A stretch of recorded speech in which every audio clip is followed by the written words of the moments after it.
Hi, everybody. Welcome back. I'm the Strategy Professor, and today we're going to be going over the top 5 champions for each role for patch 8.5, and I'm going to be describing why I think each champion is in the top.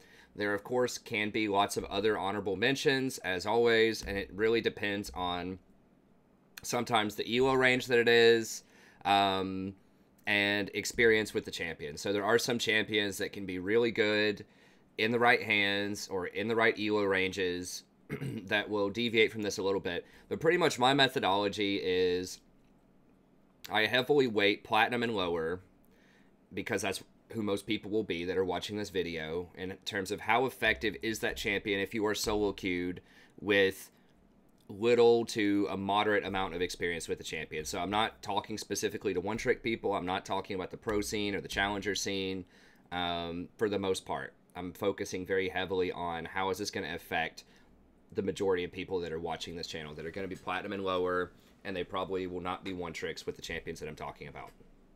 Okay, so how long to learn and pick up the champion and be effective with it is another consideration that I make.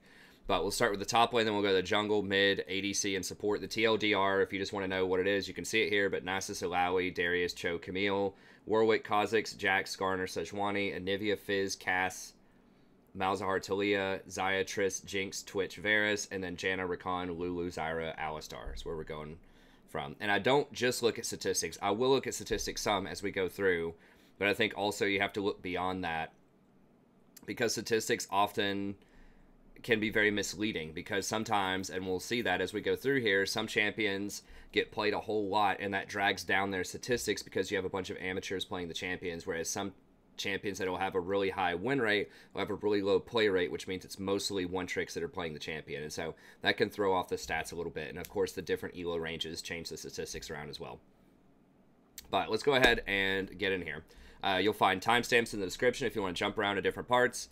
And you can also find this Google Doc in the description as well if you just want to read along and see how I rank each champion. I'm also going to release a separate patch notes analysis and a separate tier list. I'm trying to break these into 3 different videos, so hopefully I can make them a little bit shorter each time around.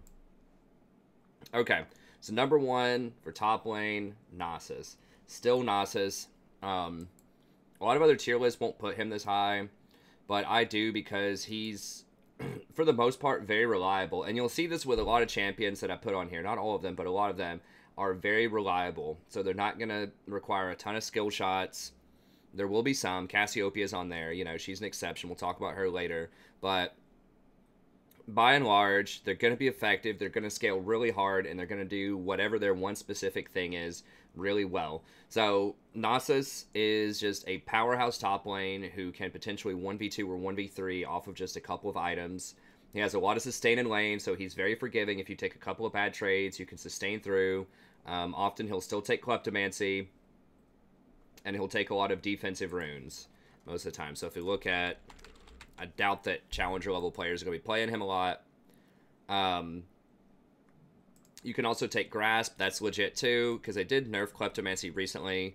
Yeah, this is all just a lot of like Trick 2G. There aren't going to be a lot of challengers playing Nasus. And his win rate's not going to look like insanely impressive, right? He's almost dead even at 50%. But he's very strong, so you always rush, you know, Trinity Force early on, and then usually you just start getting defensive things, like either Mercury Treads or Ninja Tabi, or so on and so forth. Yeah, most people are still getting Klepto. And then I think Second Wind is really good, and probably Bone Plating. Just anything that's going to get you through the laning phase. So like Biscuits, Footwear, Insight, just anything that's going to give you a lot of potions, a lot of sustain. You take Teleport.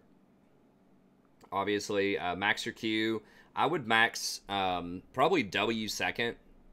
Like, Wither is absolutely ridiculous. If you've never sat here and looked at Nasus, just look at these raw numbers on him.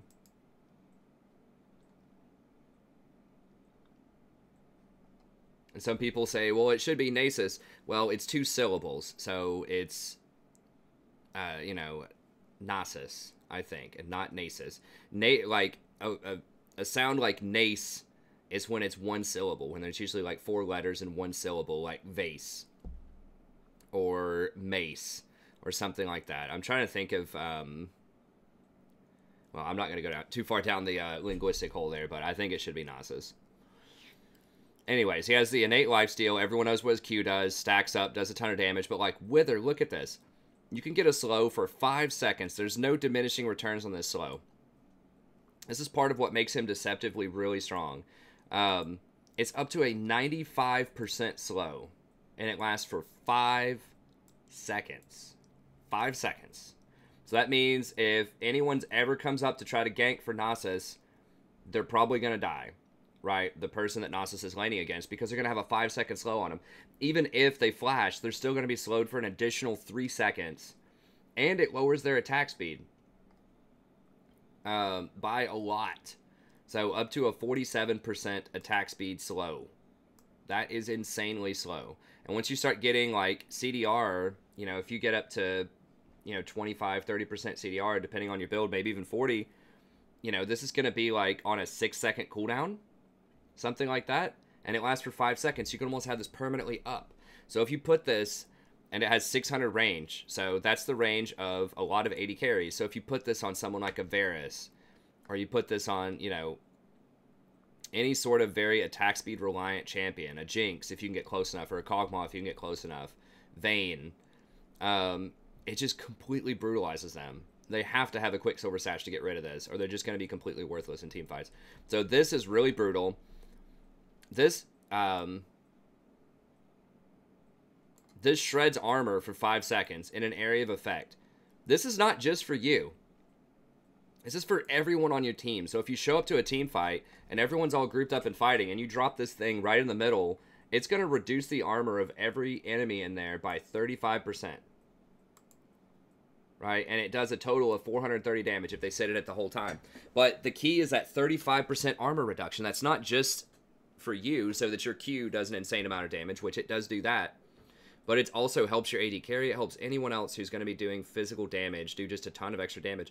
So this is great utility. So not only is he a great duelist and a great split pusher, but he's also actually a pretty respectable team fighter because he has so much extra utility. You know, unlike someone like Tryndamere who split pushes and has like virtually no, you know, utility when he shows up to a team fight. Nasus can wither their AD carry or someone else, their Camille, their Fiora, whoever wants to start auto-attacking. You know, he can wither that, and then he can, you know, shred their armor with this. And he does area of effect, percentage max health magic damage also, and gets a huge amount of bonus health, and gets a lot of resistances, and reduces the cooldown on his Q to make it where it's basically 1 second. Which is just like insane damage output. This is why he's one of the best, you know, easiest to play, like 1v4, 1v5 champions sometimes in the game if he gets really far ahead. It's extremely easy. He has virtually no skill shots. The only skill shot he has is this E, and that thing is so wide, I don't know what to tell you if you missed that. He's extremely easy to play, and he's extremely powerful no matter how far you fall behind in lane. If you make it to the late game, you're going to be really, really strong. And if you get ahead early, it's very difficult to stop him. And, of course, he takes towers and objectives and things like that really quickly, too. This does not say that it caps against monsters, does it?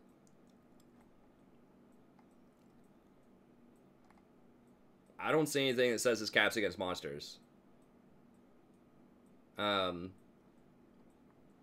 I'm missing something. So, I mean, you could turn this on and just go, like, completely mow down the Baron. Pretty much. Just spamming Qs and draining 75% of Baron's max health with this. Over 15 seconds, granted, but... I mean, he just obliterates Barons and Dragons and Towers and Champions. And just everything. He's really, really strong. Now, why don't you see him in pro play then if he's so overpowered? Well, he can be shut down in lane. He doesn't have a lot of escapes, so if someone makes a concerted effort to camp him, that can be a problem. And he can be kited, so if you have a specific, like, siege or kite comp, then he can be killed and dealt with. But in the Clown Fiesta that is solo queue, where everyone's just running around doing random crap, and they just let him farm, and he gets, you know, 2 or 3 items, then he could pretty much 1v3. So that's why I always feel pretty confident when I hear, you know, see a Nasus on my team. He's really, really good. Even though he has a weaker laning phase, he's really good. Similarly is Alawi at lower elo ranks. So Alawi also scales to be a pretty strong monster late game, and she also has a really abusive early game. And as soon as she hits 6, for some reason, people just don't understand how this champion works at Platinum and lower. And they'll just sit there in her tentacles and try to fight her. And she'll end up, it happens almost every time. Somebody tries to gank her when she's level 6. And she 1v2s and kills them both. I mean, I'd say that happens in over half of the games where there's an Alawi. Because they don't understand what she does.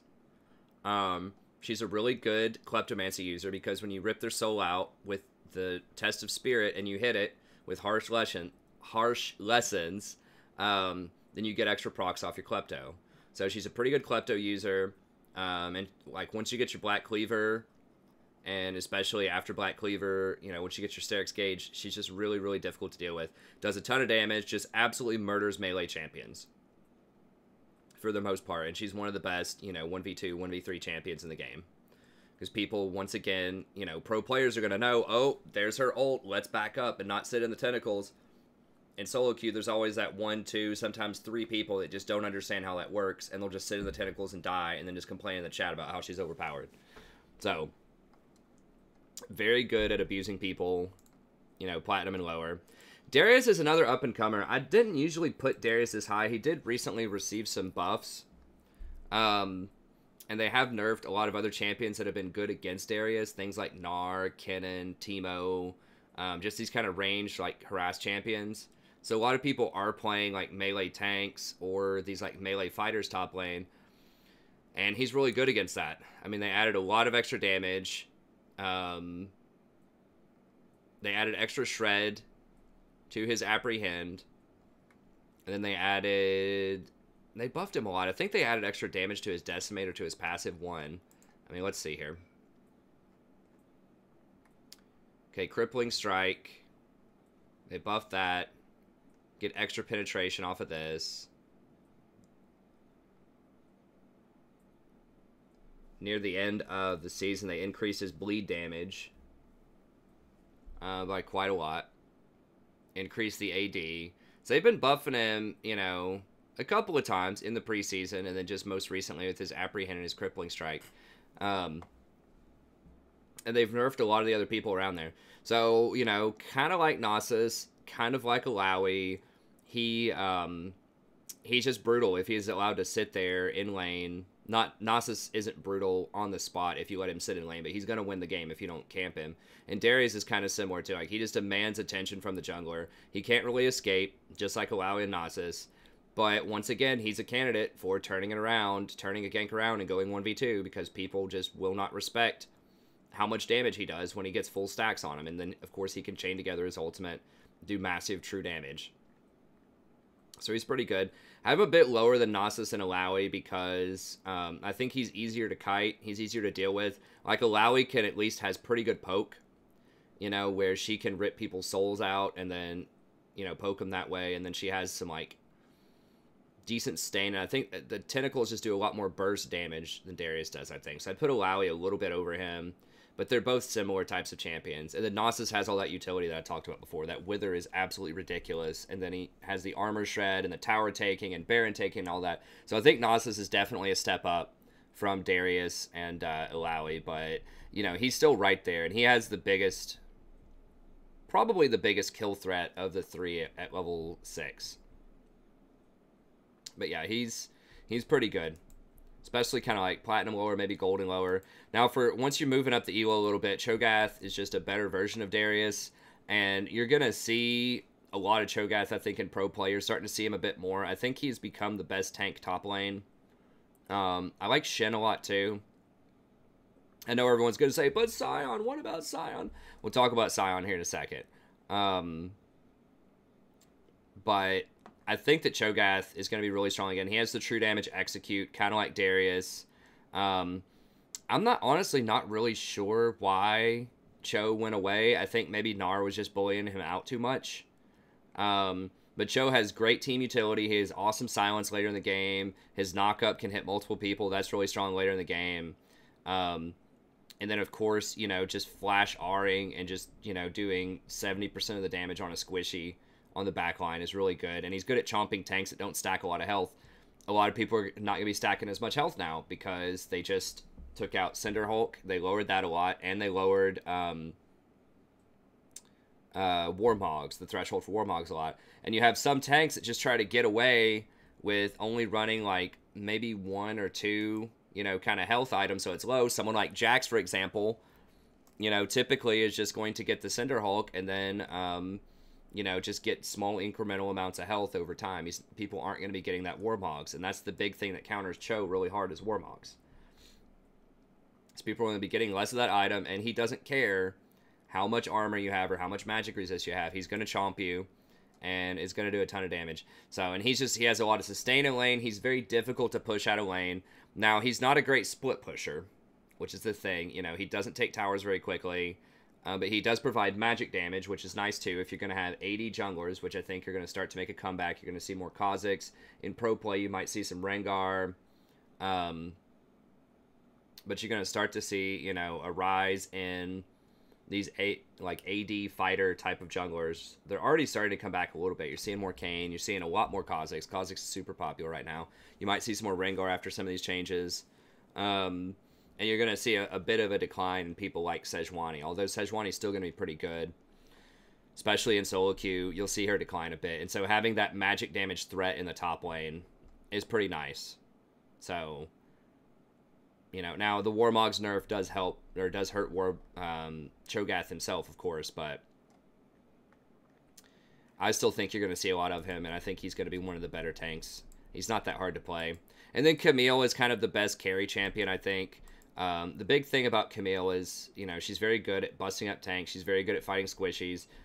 She's really good with gank assist because she can stun people off of her E, and then she can also ult them. So in pro play, she has really good synergy with Galio, who we're still probably going to see despite his nerfs, and just other team fight type of comps. And then she's just really, really good at splitting later on. She's a great duelist. She can 1v1 almost anybody if you're really good with her, and she has really good escapes. That's the biggest thing, is she's so mobile, it's almost impossible to catch her out. So yeah, she's not going to have a very good time like 1v2ing or 1v3ing, you know, in a Clown Fiesta like Nasus or Alawi might do, or maybe even Darius. But she's very good at one-on-one, and she can get away if she's going to be outnumbered with her hook shot. So I think that's good. Okay, so what's up with Sion? Why don't I pick Sion? Well, they did they did nerf Sion quite a bit. Now, I don't know what the exact number is, and they called it a bug fix here. But they said his Roar of the Slayers pass-through damage radius was much wider than intended. So when he pushes minions, it was apparently like a super wide range. I don't know what that means. It says much wider. But my problem with Sion, and I think he's one of the most overhyped champions in a really long time. My problem with Sion is he has no scaling. Like, yeah, he can kind of bully people in lane. And people, even pros, are kind of adapting to this, even after like just 1 or 2 weeks of Sion being a thing top lane. I think a lot of people are picking Cho'Gath against him, because Cho'Gath actually scales, and Cho'Gath's not going to get bullied out by Sion. He can just heal through Sion's harass in lane a lot of the time. So the deal with Sion is he doesn't have any percentage health damage in his kit at all. So I guess his Soul Furnace is a percentage of his max health in terms of damage. It's not a percentage of the enemy's max health. Well, actually, no, I take that back. Okay, they did change it. It is his percentage health, so I take that back. I stand corrected on his Soul Furnace. It's a really long cooldown. It does do 14% of the target's max health, so that is decent against tanks on a long cooldown. But it's still going to be lower than a lot of other tanks in terms of his overall scaling. And he has nice AD ratios, sort of, on some of his abilities, but you never build AD on him. And I just feel like his base damage is just not enough. As the game goes on, and his CC is very telegraphed, you know, people can dodge his ult. It has a really long cooldown most of the time, unless he's point blank with him. He is very tanky. You know, this does make him really tanky over time. He does get extra health, but like his Q is telegraphed, his ult is telegraphed. He does have nice harass. If you run Comet plus Roar of the Slayer in lane, it is very cheap, and you can just spam it on him all day and harass him in lane. So that makes him a really good lane bully. And he's very difficult to kill, but I just think he doesn't bring enough to the table late game. I think he'll just get crushed by things like Cho'Gath, Shen, just about anything late game. Nasus, Alawi, like all of these champions are going to take him to the house once they get a couple of items. So he's very, very dependent on a snowball or on the rest of your team just having a ton of damage and like knowing what to do with it. So I'm just not a huge fan of champions like that most of the time. But I know a lot of people have him up there. I know he's going to have a high win percentage, and people go, but you just irrationally hate Sion. Maybe. I mean, maybe. Every time I see him on my team, I'm not excited about it, and I lose a lot of games when he's on my team. And when he's on the enemy team, I'm not really that worried about it most of the time. So, and I think a lot of that just comes from, his scaling is just really weak. That's what I think about it. So, yeah, you might see him in pro play still some. But I think some of that craze might have been because of the radius on his E to where it was almost impossible to miss, I suppose, in his early game harassment. And just the nerfing out of other champions that were really popular, like, Gnar and...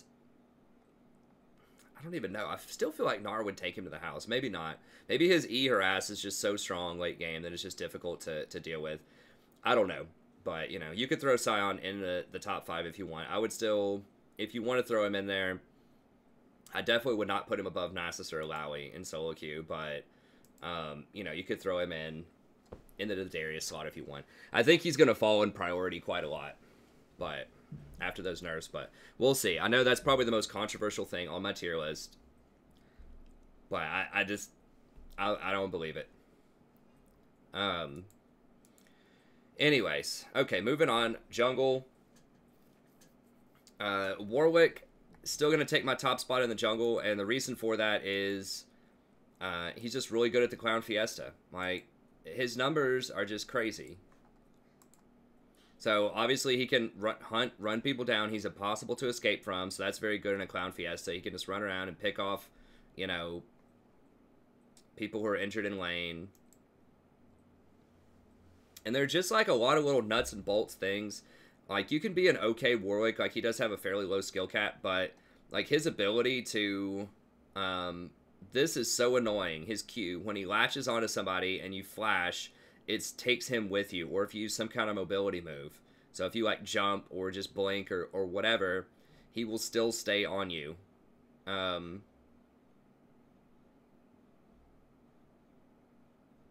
he can't be displaced. So if you chomp at the right time, like, you can evade a lot of stuff. So, like, if Tristana is trying to knock you back with her R and you latch onto her, it won't knock him back.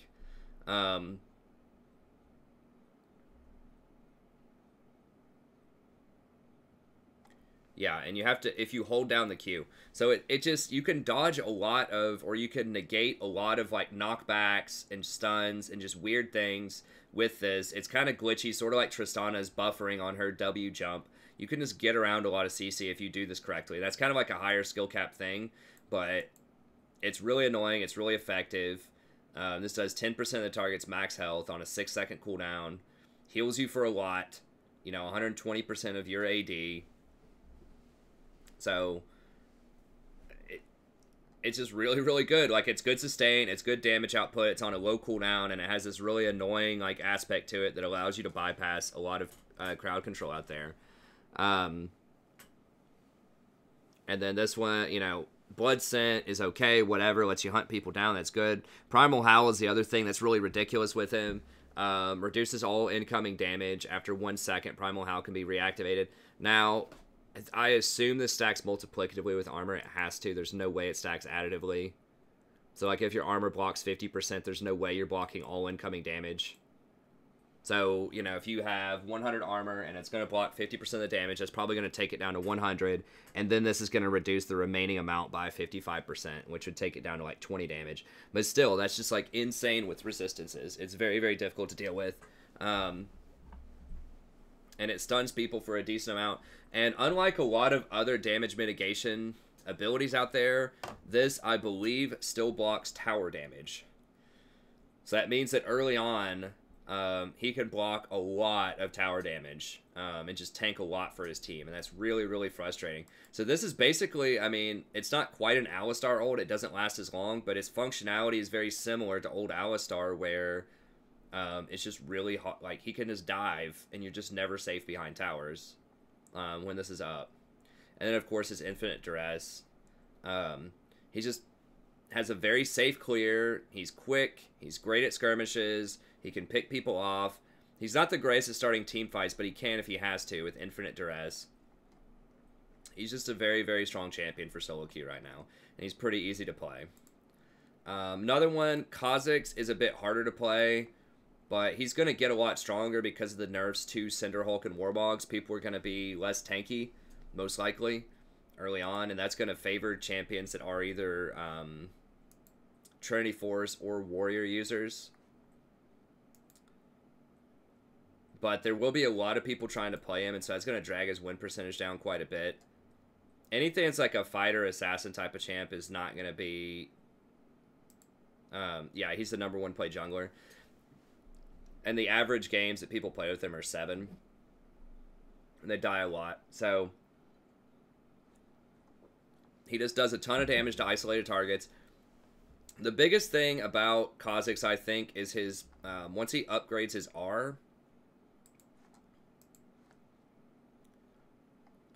which used to be ridiculous. You would never upgrade your R, but that thing that gives you, like, the extra, like, 2.5 seconds when you walk through a bush is super annoying because the invisibility is not seen by control wards or any wards. So even if you have bushes control warded, so let me click here.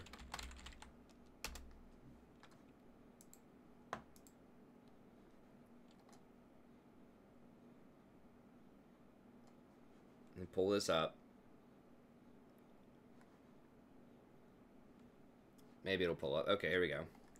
It's like if you have Kha'Zix here, he can run through this bush and then get over to this bush by the time before his invisibility wears off.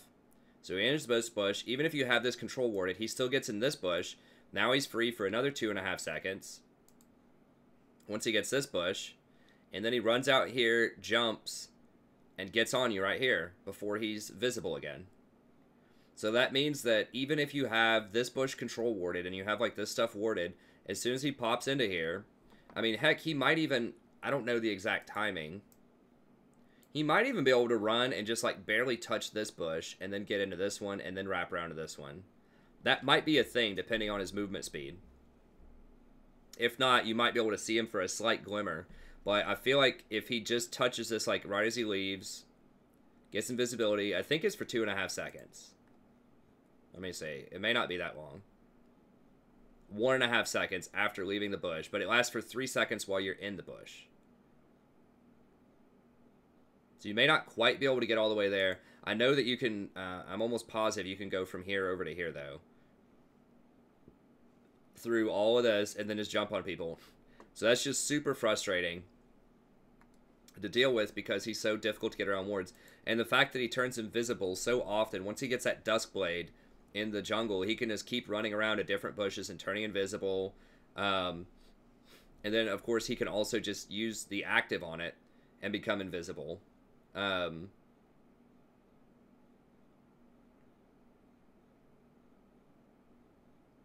then he could turn invisible again a second time if he wants to. They've changed this over the years. It used to be you could turn invisible like 3 times. But yeah, that's what makes him really tough. And he does, obviously, a ton of isolation damage. It's very hard to duel him at any phase of the game.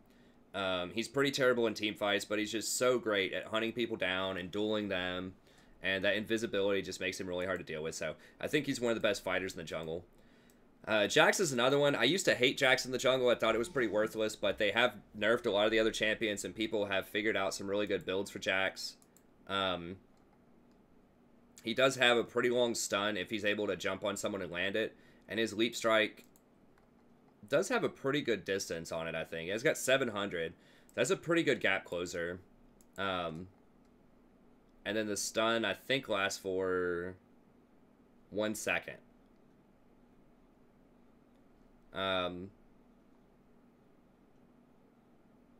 Yeah, he waits for a little bit. And so Jax just scales really, really hard as the game goes on. I think he just gets Cinder Hulk. He'll probably still get Cinder Hulk. And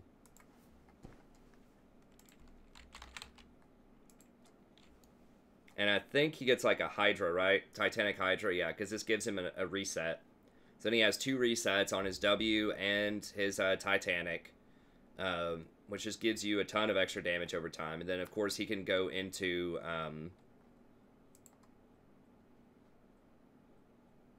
yeah, Trinity and then Sterix. So Cinder Hulk, Trinity, Sterix. Looks like he doesn't do the Titanic because he probably doesn't need the wave clear when he's in the jungle. That's just for top lane. But yeah, you know, like I said, kind of the people who don't build a lot of tanky stuff, like Jax, who just want to go into like Trinity, Sterix, like those are going to be winners with this patch. So I feel like Hecarim's going to be pretty good too. But I feel like he's not going to quite be top 5, but he'll be better for sure. And then another thing that makes Jax really strong is they changed press the attack so that early on you get 8% instead of 4% damage on press the attack. So anyone who's a press the attack user is really going to like this patch too. So the fact that Warmog was nerfed and press the attack is a lot better. Is going to make Jax even stronger. And he's already pretty good. His early game and his early clear are like okay. They're kind of suspect. But he just scales so hard in the late game that he's just really, really hard to deal with. Especially once he gets that Trinity. So he's probably the hardest scaling champion on this list, I think. I mean, once he gets that Trinity, I mean, he can beat almost anybody. Very, very difficult to deal with him. And then I have kind of the control mages. So these guys, the top 3 can take over games by themselves a lot of the time, just about. You know, if they get far ahead, they can just snowball their advantage really hard. Skarner and Sejuani are a little bit more team dependent, but they're going to be very good. You'll see them in pro play. I think you'll see all of these except for Warwick in pro play. Skarner did just get his E nerfed a little bit, so now it's 1.25 instead of 1.5. 1.5 was entirely too long, but I still think that he's going to be pretty good. People have figured out they can do the movement speed rune, and that's really strong on him. Are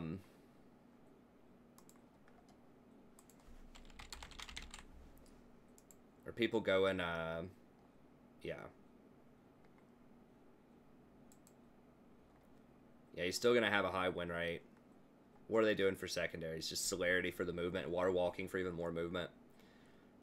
Yeah, but Predator, I think they buffed Predator. I don't know if I have the runes up. Yeah, let me see. I feel like they buffed it a couple of patches ago, and people weren't really thinking about it that much.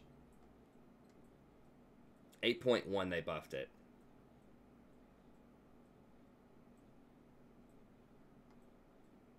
But anyways, people are trying it out. They've nerfed a lot of the other runes quite a bit, so that's creating a space for Predator to be a lot better. Now, does he run with Ingenious? He probably doesn't do Ingenious Hunter.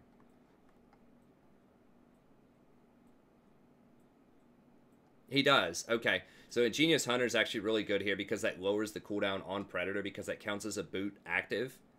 And so that gives you...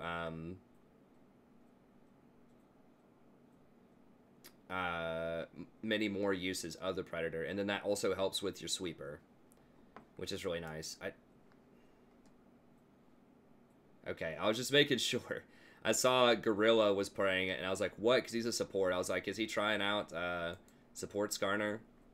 So yeah, and if you want to get Banner of Command, or if you want to get Righteous Glory seems like that'd be super good on him too. The Ingenious Hunter will help out with that also.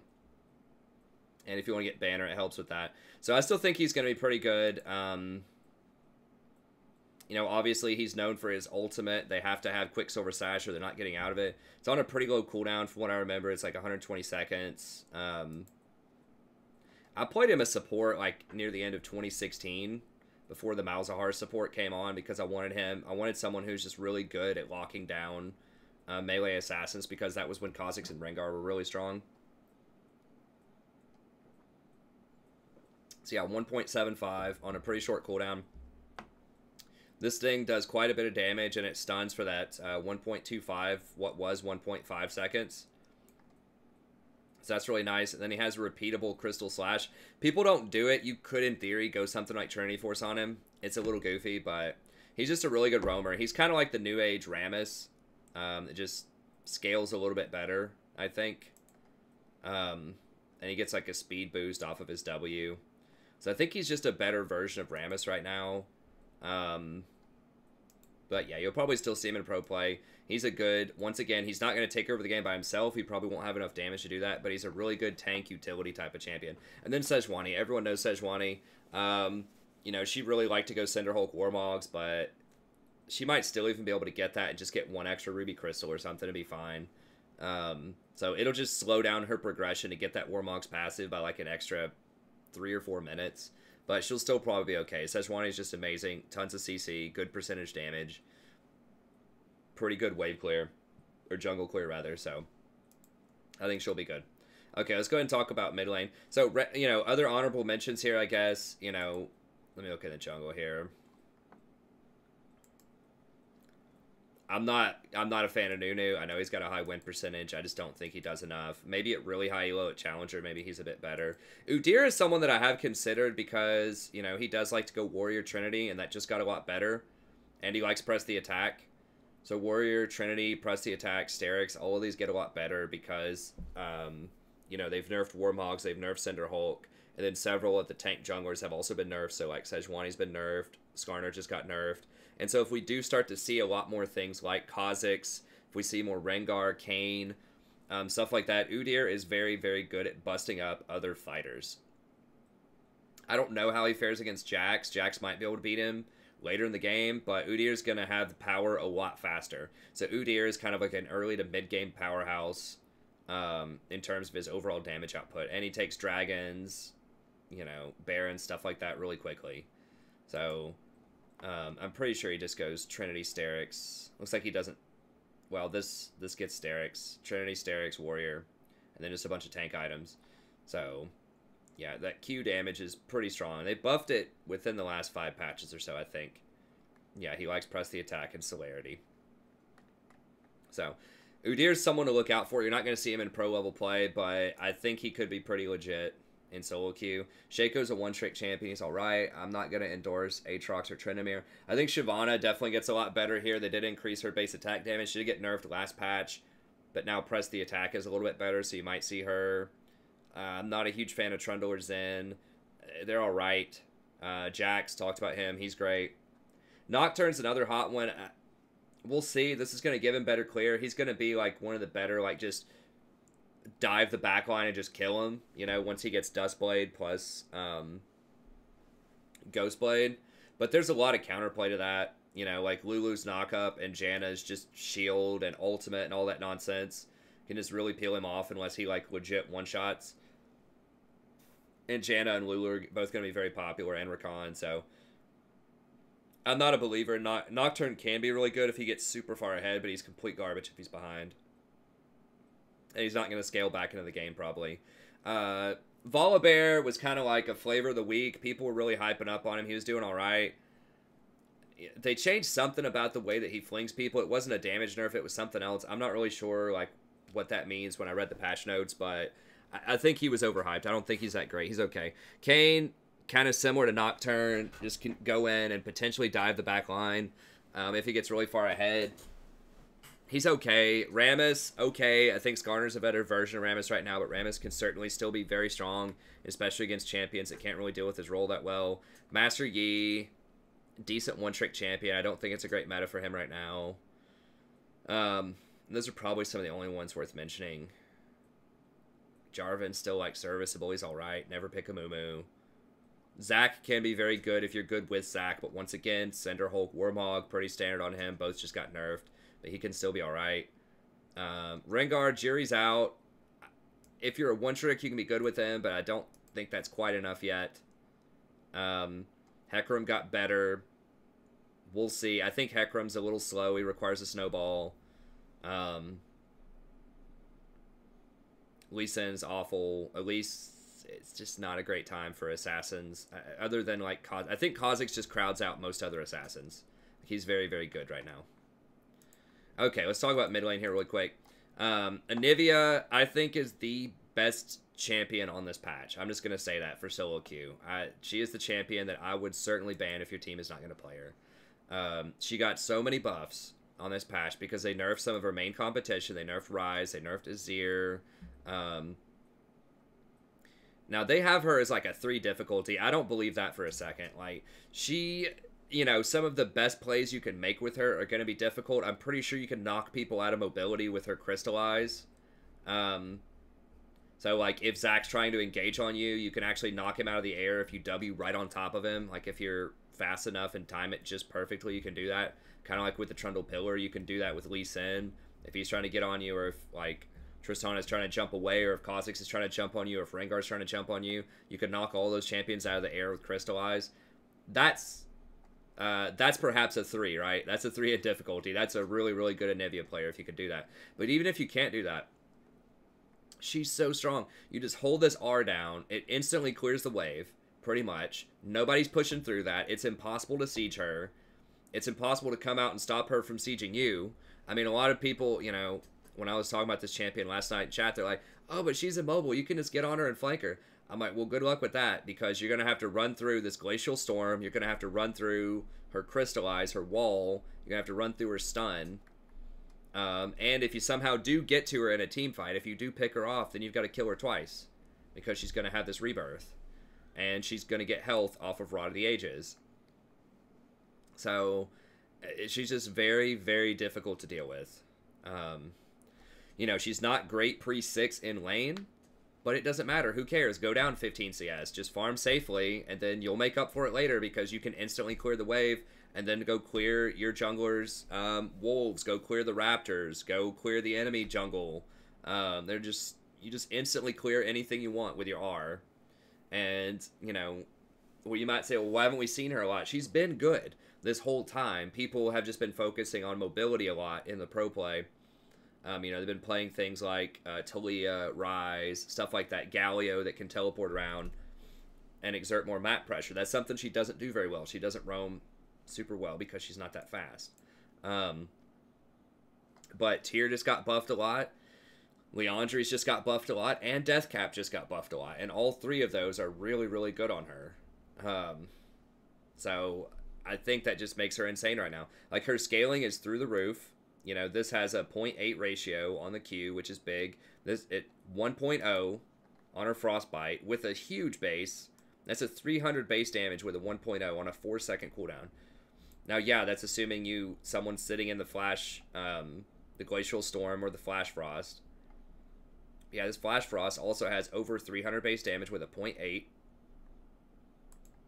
And this thing does 240 damage per second when it's fully charged. Like, she just does an insane amount of damage and has so much utility. It's just, she's so good when she's behind because you're never pushing through her. You have to have a split pusher. That right there shuts down. I played against this the other day with Anivia. If they don't have the right team comp, they just lose. Like, she's one of the only champions in the game where it's like they just flat out lose the game if they don't have the right team comp. If they don't have a good split pusher, there's no way they can win. Because you're never, like, if they just have a team fight comp, or just like an assassin comp or something like that, just nobody that can split, you're just not going to win. So, like, we had something on our team, it might have been Scion, I don't remember, something like that, and we got really far ahead early. We may have had, like, I can actually look and see. I just remember that I just felt like we just did, oh, it was a Mordekaiser, I think. I just felt like we just did not have anything that was good at split pushing, and we just could not close the game out, even though we were really far ahead. Yeah. We had Garen, and they had Nasus. So, pretty much we got really far ahead early. You know, if we look at, I'm pretty sure.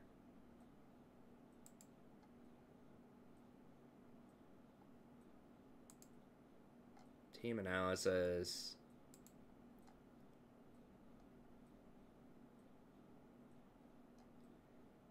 Yeah. So we were pretty far. We were like 5,000 ahead at 20 minutes. And we stayed pretty far ahead most of the time. 6,000 ahead at 23 minutes. You know, and then it just started narrowing, and then they won. So we were ahead from, like, you know, 8 minutes onward. We were pretty much even. Then 8 minutes onward, we were really far ahead, you know? Like 6,000 gold. And we just could not end the game for like 15 minutes because we didn't have a team comp to deal with Anivia, right? You know, they had a Nasus who could just farm safely at towers. Couldn't really dive them. Nasus started coming online. They had this Wukong who could pick people off, so if we tried to split up, they could pick us off. And we even had a pretty good sieger. Like, Talia is pretty good at sieging, right? But we just could not push through this bird. Like, we didn't have enough. Like, really, you need a 1-3-1 team comp. You need someone who can split 2 side lanes to split her up, because you're not pushing through her. She just does not let that happen, no matter how far behind she is. It's just not happening. There's another game, I think, where we played against her. I don't remember who I was. I thought they had, like, a Nocturne or something. Maybe it was... Oh, this one was another one where it was, like, impossible to push through them for different reasons. But anyways, play her if you want Elo right now. She's not that hard to play. You just wave clear, farm everything. If they ever try to come at you, just flash frost them. You know, one-shot them in the face with your frostbite. And just win the game. So she's one of the only champions where it's like, sieging her is not an option. You lose if you try to do that. You have to have a split push. So if you pick her and the enemy team picks, there are a lot of popular champions right now that aren't great at split pushing, right? So if they pick something like a Scion and you have a Nivea, Scion's going to fall off later in the game. He can't split push at all, hardly, because he can just get run down and killed. And Anivia can, like, hold the siege basically, like, 1v5 by herself because she instantly clears the wave.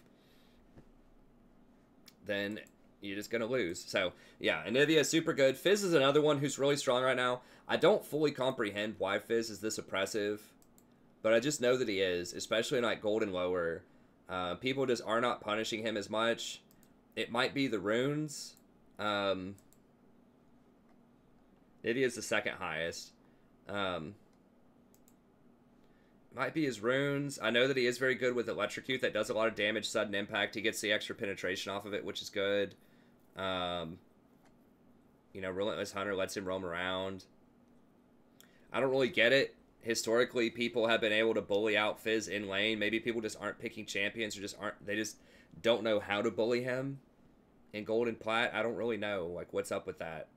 But he's really good. I mean, he can pretty much one-shot somebody once he gets one item. Typically, I think he gets Witchbane first. He might get Protobelt first, depending on the matchup. But either way, once he gets one of these items, a lot of people are in one-shot territory, and he can just snowball around, just keep jumping around and killing people. So he's very good. Now, he's going to be weaker to things like Anivia because he can't one-shot her, because she can just, she's going to egg and then probably be under her tower. But he's going to be really good against almost everything else. I think that maybe there are less Zhonya's users right now. They're about to nerf Abyssal Mask, which is going to be really good for him. So Fizz is really good right now, and I think he's going to be looking even better in the future. And they're nerfing a lot of other champions that outscale him, like Azir, Ryze, stuff like that. So I think he's great. Another one, Cassiopeia. Now, Cass kind of breaks my rule here, where she's extremely hard to play at a fully optimal level. She will probably be definitely a top 3 pro pick, if not, like, the most contested pro mid laner right now, ever since the Ryze and the Azir nerfs. And for similar reasons to Anivia, right? She's a very good tier user. She's a very good Leandre's user. She's not an amazing death cap user. That's kind of a weird item with her, but she could. But mostly it's tier Leandre's and Rylai's all got buffed. And she's very good with it. And she's pretty good with the Spellbinder as well, because that gives her movement speed. That's something that she really, really likes because she can't get boots.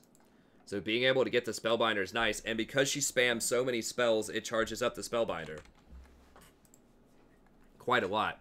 So I think the common build, I mean, I guess a lot of people aren't getting to that point on her. In fact, it was like nobody's getting Spellbinders. But even just getting the tier Rod Leandre's, I think already makes her very competitive. And that's really what the deal is. It's just tier Leandre's. Anyone that uses tier and Leandre's is going to be really good. And then Phase Rush helps her out too. Okay, one person got Spellbinder. Overall, Spellbinder is a pretty weak item. I just thought like maybe the movement speed is a 5th or a 6th item. Might be appealing to her, but it seems like most people think not. But yeah, really hard to play, but just insane numbers, great scaling, great utility. I also have Malzahar on here. You're not going to see Malz as much in like pro play. You might, I doubt it, but Malzahar is just always very reliable. Once again, you know, he's going to be a very good Leandre's user. Now, he can get tier as well. So, I mean, he can go tier Leandre's. That's what he's probably going to do. And that will help him just push through the waves. Just he wave clears and roams really quickly, and that's still a very good combination. Just the fact you can press R and lock somebody down, very strong too, even though they nerfed the cooldown on it. You know, Malzahar is just almost always a solid pick for solo queue. I'm never sad to see a Malzahar on my team. And then Talia is another one. In pro level play, she'll probably be a lot higher than this. She's probably a top 5. Well, I guess she's a top 5 here, but she is a bit harder to play. But I think she's really good with tier and Leandre's as well. Yeah, and I guess she's just going to go Airy. I don't love that on her. Some people were playing around with Phase Rush for a while. I guess everyone's just kind of decided that Airy's the place to go. But yeah, tier Leandre's pretty standard. Some people might go Ludens. I think that tier's probably better. And then Rylai's. So it's kind of the standard build. So that's the build on Cassiopeia. That's the build on Talia. That's going to be the build on Malzahar. And then that's a similar build on Anivia. But Anivia is probably going to get something like a Death Cap instead of Rylai. She doesn't need Rylai's. Obviously, she has a lot of slows. But yeah, that's the best mid laners, I think, right now. They're all pretty strong. They all kind of have different purposes and functionalities. You know, I think Anivia, if she's open, you always need to take her. And if you want another one that's really easy to gain some elo with, probably just Malzahar. Okay, 80 carries. I don't want this to be too long. See if we can actually get it done in under an hour here. 80 carries. I think Xayah is probably going to be number 1 this patch, both professionally, probably in solo queue, if Rakan is with her. Like, that lane is so good. You have so much pressure early on, so much engage potential, safety, kill threat. Scaling. She's just a very strong champion right now. Now, if you don't have Rakan with her, she might drop down a slot or two, but she still is pretty good because they've nerfed, you know, a lot of the other 80 carries out there, and she's just very good in a meta where, you know, you're just going to have a bunch of people running at you probably. Like, poke is not very strong in this meta, as you can see. There are virtually no poke champions. Like, you might still occasionally see some Xerath or something like that, but it's rare. Most of these champions that are going to be really good are going to be champions that just run at you. And she loves that because you can just put the feathers behind them, bring them back, murder people. So, you know, Braum is kind of cycled out of the meta a bit, and he's one of the biggest counters to her because he can block all of her feathers up front. So I think that Xayah is going to be really good right now if people know how to build her and if she's good. So you have to go for the Essence Reaver, Static Shiv, Rapid Fire Cannon, I'm pretty sure. Definitely Essence Reaver. And Essence Reaver is really nice too because it has a fantastic build path. It's so much better. Actually, you would go Essence Static Infinity. That's right, because she scales so hard off of both Critical Strike and AD. Some people go Rapid Fire.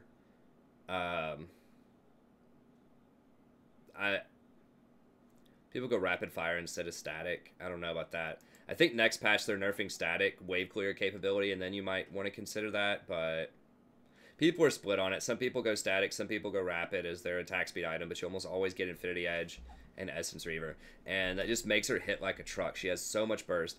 But Essence Reaver in particular is such a great build. Anyone that can go for this because it builds out of longswords, which is great because sometimes you have to back and you just don't quite have enough for a BF sword, and it's just super annoying. But now you can get a couple of longswords and build those into a Caulfield's Warhammer. So I think that's really sweet. So she has an option. Either she can get a BF if she has enough gold for it, or if she just has kind of a an earlier back than she wanted, she can just get a couple of longswords and like some boots. Something like that. So she has a very flexible build path, which is great. She can afford to go Ninja Tabai also, which is really important against assassins like Kha'Zix. And that allows her to duel other AD carries really well too, because she doesn't need attack speed that much, because a lot of her damage is burst off of her abilities. So attack speed is nice, but she already has a built-in attack speed steroid on her W, and most of her scaling is based on her Blade Caller E, bringing all the shards back. So she doesn't have to get Berserker Boots like a lot of other champions, although she can. She does have the versatility of being able to go Ninja Tabi and still be really strong. And a lot of that's because her ult automatically puts down 6 feathers, I think. So she can just one-shot some people with her ult, even. She doesn't even have to auto-attack. So, yeah, I think she's still really strong. Fleet Footwork did get nerfed, so she's going to have a bit of a harder time in lane, but it's still going to be really good later on. So, yeah, I think Xayah is excellent right now. She has excellent wave clear, too, which is something that's really underestimated, but, like, being able to just slam those feathers right through the minion wave and just, like, almost insta-clear the wave. Like, she doesn't have, like, Sivir level wave clear, but it's pretty close. She has really, really good wave clear. Tristana, I still think, is really good. A lot of people won't put her up that high. She'd lose 25 range, but she did gain a lot of extra damage for all-ins early with her W. She's still great. She basically has crowd control immunity when she buffers off of her W. She can still knock, and she still gets resets on her W. She can use it offensively. She can use it defensively. She still has 300 base damage on her ult.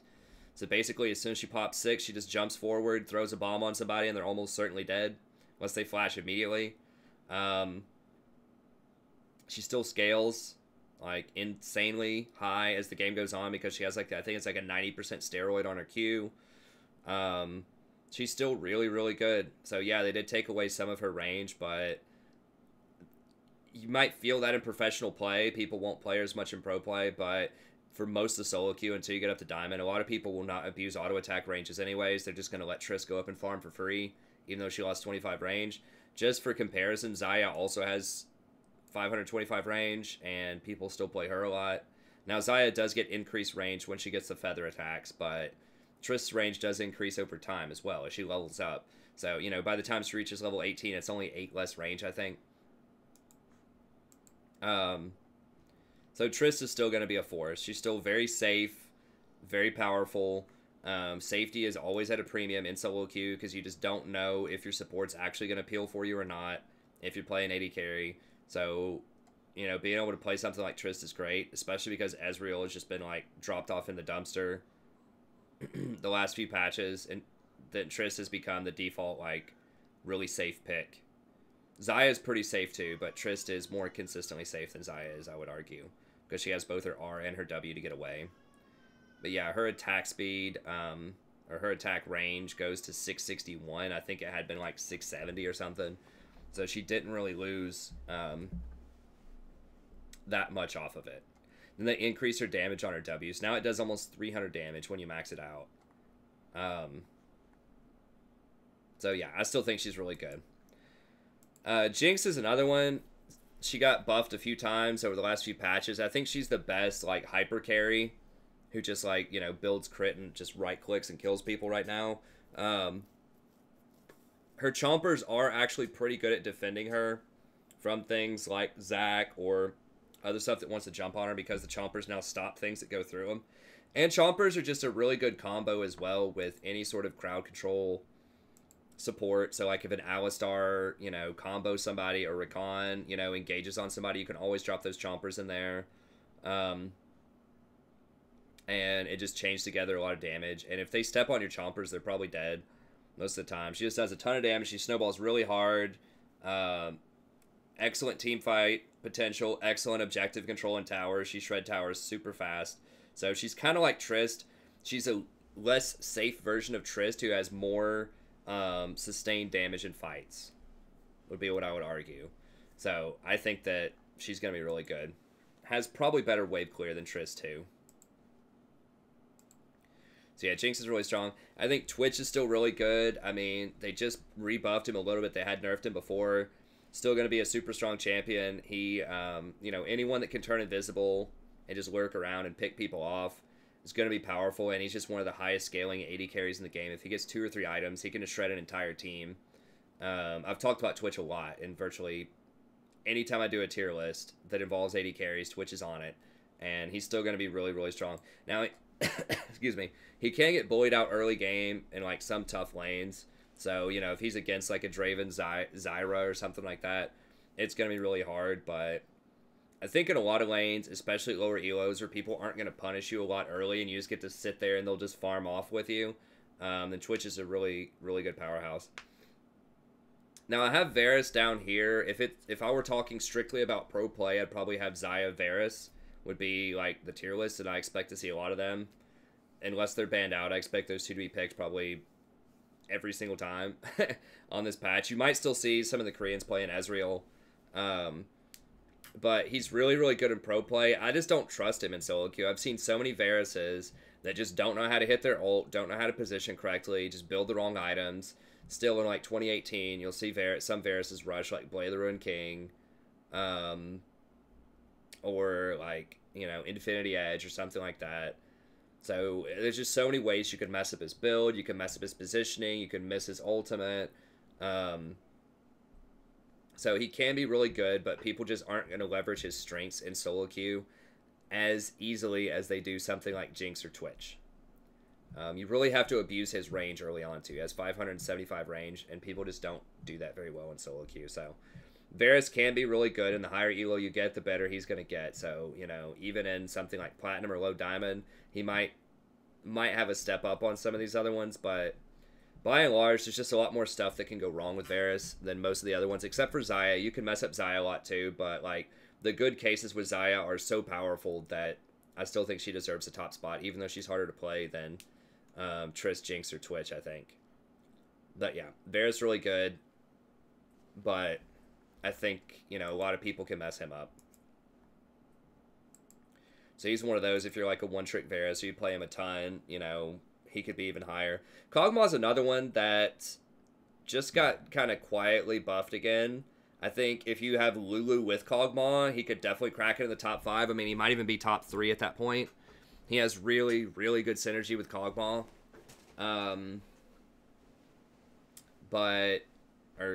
He has really, really good synergy with Lulu. But with a lot, if he requires you to have peel from your team, he has no self-peel. So I don't know. Cog could be really good still in the right circumstances. Draven's another one. If you're a one-trick Draven, you can be good, but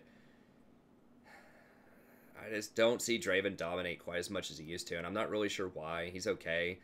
I do not like Caitlyn at all. I see so many people mess this champion up. She's another one who will probably get played some in pro play quite a bit after the nerfs to some of these other champions, but I'm just not a huge fan of Caitlyn at all. Sivir, don't like Sivir very much. Don't like Vayne very much. Vayne can go off. She can be really strong. She just has such a terrible early game. And her team fight is suspicious. It's okay.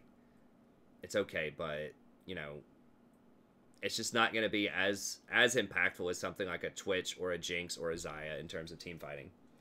And that's about it. I do not think that Jhin is back on this patch. I think maybe Philol, or I don't remember if it was Philol or some other people were talking about like Jhin maybe being back this patch. I don't think so. He has moved up a few ranks here, but I think that he still has a lot of problems. I still think that this meta is primarily going to be defined by critical strike users or Gensu's Rageblade users, and he's just neither one of those. I mean, he can use Essence Reaver, I guess, but we'll see. Jin's another champion where a lot can go wrong with him. Miss Fortune can be really good. Like Miss Fortune is probably the best AD carry to play if you don't play AD carry and you get auto-filled, because she's just always relevant late game if you just press R, you know? She's a pretty low skill cap AD carry that can have a really high impact, which is exactly what you want if you're auto-filled. Okay. Kai says someone, jury's out. Like, she can be really good, but I still think a lot of people might be bad with her, and there's a lot of ways you can... It's not really clear how you should itemize her. I'm going to talk about her in my patch notes video in a bit more depth, so be sure to tune in for that. But I think that, you know, the best build on her is probably going to be the Essence Reaver, Static Shiv, Rapid Fire Cannon, and I think a lot of people are still going to be goofing around with like Blade the Ruined King or Gensu's Rageblade or something like that. So I don't feel comfortable putting her in top 5 yet, but I don't think she's as bad as a lot of people will think. I don't think she's as bad as this suggests. You just have to remember that everybody's going to be playing this champion because she's new, and nobody's going to know what they're doing with her probably. So she's going to have an artificially really low win rate. Okay. And finally, supports. I'm, of course, going to release an entire support tier list, so I'm not going to talk that much about it. So we can end this about at 1 hour. But I think Janna, Rakan, Lulu, Zyra, Alistar hasn't changed that much since last patch. I still feel like hyper carries are going to be in vogue and very strong. You're going to see a lot of Triss. You're going to see a lot of Jinx. You're going to see a lot of Twitch, Xayah. And so I think that Janna and Lulu are both very good with all of those champions. They're very good against kind of these assassin type of champions like Kha'Zix. And some of the fighters are going to become more popular. Like you're probably going to be seeing some more, you know, Nasus, Alawi, Irelia, stuff like that. They're just really good at almost all of that. They're just really not as good against tanky, all-in, engaged champions, or in some cases, like, super one-shot dive champions. You know, like Nocturne could give Janna or Lulu some problems, or, like, Blue Kayn, things like that, but I don't think so. They've nerfed a lot of the tank supports, too, so that's going to make, you know, Janna and Lulu a lot stronger now. And then Rakan is up there too. Like, Engage is going to be at a premium because you won't see as many engaged tanks. You'll still see them. You'll still see some Sejuani and Skarner and stuff like that.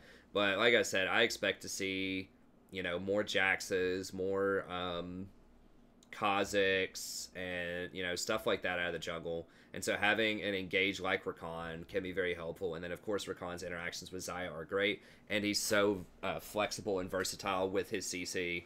Or with his itemization, I mean, that he's going to be really good. Now, Rakan has a good chunk of counterplay to him. You know, he's not good against something like a Veigar or heavy poke champions in lane like Zyra or Xerath, Lux. People are playing Lux support a lot more lately, which is kind of weird, but he's not great against Morgana, so he does have some counterplay to him, but he can be very strong. I still rate Zyra really far up here. I know that she's probably going to have a really low play rate. I think she flies under the radar a lot because a lot of people just don't know how to play her correctly. But I still think she's the best AP support by a mile. She has very reliable poke in lane, excellent all-in, great single target damage, great team fight damage, great vision control, great scaling. She's just good against almost everything early on. Just if they have, you know, stuff that can hunt her down and kill her easily, you know, if she's playing up against something like a Kha'Zix or a Nocturne or a Rengar, like that could be a problem. But if they're sporting things like tanks, she's very good against tanks because they're just not going to be able to get to her and kill her enough. And she's going to put out so much damage that your team will be able to kill the tanks most of the time. So the main reason you pick Zyra is you can basically 1v2 your lane. Almost any lane, you're probably going to win, unless they pick like Vel'Koz or Lux or just some other weird like poke champion. You're probably going to win the lane. And, you know, if you can just win your lane and help your AD carry just free farm and deny the enemy AD carry, you know, maybe kill him a couple of times, have him down 20 CS, take the first tower. You know, sometimes that's good enough to win the game, even if the enemy team does have a Nocturne, even if they do have, you know, a Katarina middle or just some other problematic assassin. You know, you're going to win your lane, and if you can snowball that advantage, then you can potentially win the game. So she's not all in on the early game. That is her best phase, but she does scale pretty well late game. It's just she needs team fights. She does not like skirmishing. But yeah, I think that she's going to be your best AP option. And then I have Alistar as another like really good engaged tank. And I dropped Nami out a little bit. I mean, Nami would be around here too. You could easily put Nami in at like, you know, 4, 5, 6, something like that. Because she does have very good harass early and she has pretty decent scaling later into the game. But I feel like Alistar, like I said, I feel like you're just going to want like better engage right now because I don't think that jungler is going to be running as much engage. Like I said, you're going to be seeing more of the Kha'Zixes, the Jaxes, you know, stuff like that. And then top lane, You could see more fighters like Irelia since Press the Attack got buffed.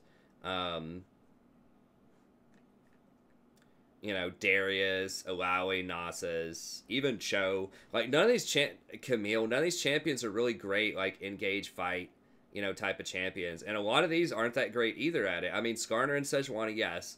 But a lot of these other champions just are not going to be that great. Like, Warwick can start a fight, but he's not the greatest at starting a team fight. So being able to, like, start a fight with Alistar and be able to fight early and potentially kill people early, especially if you take, like, they did just nerf Aftershock, but I was already starting to favor going for Electrocute on Alistar early and just trying to go for kills, just going for, like, Electrocute, and then the thing that gives you extra penetration, and then Zombie Ward and Genius Hunter, and then going over to Resolve as your secondary, and then just grabbing, like, Bone Plating plus Second Wind.